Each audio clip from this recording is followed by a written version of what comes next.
ഈ കല്യാണം നടക്കില്ല. എന്ത്? അഞ്ജലിയെ വിനുവിന് കെട്ടിച്ചു കൊടുക്കാൻ പറ്റില്ല. എന്തൊക്കെയാ നീ പറയുന്നേ? അച്ഛാ, ഞാൻ നിങ്ങളുടെ മകനാണ്. അപ്പൊ എനിക്കുണ്ട് ഈ വീട്ടിലെ ചില അവകാശങ്ങളും അധികാരങ്ങളും ഒക്കെ. അത് അഞ്ജലിയുടെ കാര്യത്തിലുണ്ട്. അവകാശവും അധികാരവും ഉണ്ടെന്ന് പറഞ്ഞോണ്ടായില്ല.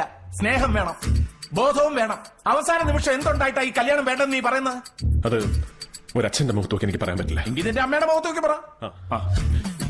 കാര്യമുണ്ട്, പക്ഷെ അത് എന്നോട് ചോദിക്കരുത്. ഏട്ടാ, ഇത് പാരമ്പര്യമാണ്. നമ്മുടെ കല്യാണത്തിന് എന്റെ ഏട്ടന്മാർ ഇങ്ങനെ തന്നെയായിരുന്നില്ലേ? ഓ, ഇത് അതൊന്നും അല്ല. പിന്നെ നിനക്ക് ഭ്രാന്താ? അച്ഛാ, ഞാൻ അടിച്ചിട്ടില്ല. അതാ കുഴപ്പം. രണ്ടെണ്ണം അടിക്ക്, അപ്പൊ നീ നോർമലാവും. ആദ്യത്തെ ആവേശം കണ്ടപ്പോഴേ എനിക്കറിയായിരുന്നു. അടിയനെ കെട്ടിപ്പിടിക്കുന്നു, ഉമ്മ വെക്കുന്നു, അവന്റെ അമ്മൂമ്മയുടെ കൊണ്ടൊന്നും പറയരുത്. ആരെതിർത്താലും എന്റെ പെങ്ങളുടെ കല്യാണം ഞാൻ നടത്തില്ല. കല്യാണം നടത്തില്ല എന്ന് ചുമ്മാ പറഞ്ഞാ പോരാ, കാര്യം എന്താണെന്ന് എനിക്കറിയണം. അവൻ വെള്ളം ഒഴിക്കും. ആനന്ദേട്ടൻ ഒടിക്കുമല്ലോ. അവന് വേറൊരു പ്രേമമുണ്ട്. ഉണ്ട്, ആനന്ദേട്ടനല്ലേ പറഞ്ഞെന്നേ. അത് മാത്രമല്ല, ഇതിനേക്കാൾ വിരൂപമായൊരു മുഖം അവനുണ്ട്. ഞാൻ സഹിക്കും. പറയുന്നേക്കും മോളെ, നമുക്ക് ഈ കല്യാണം വേണ്ട. എനിക്ക് വേണം.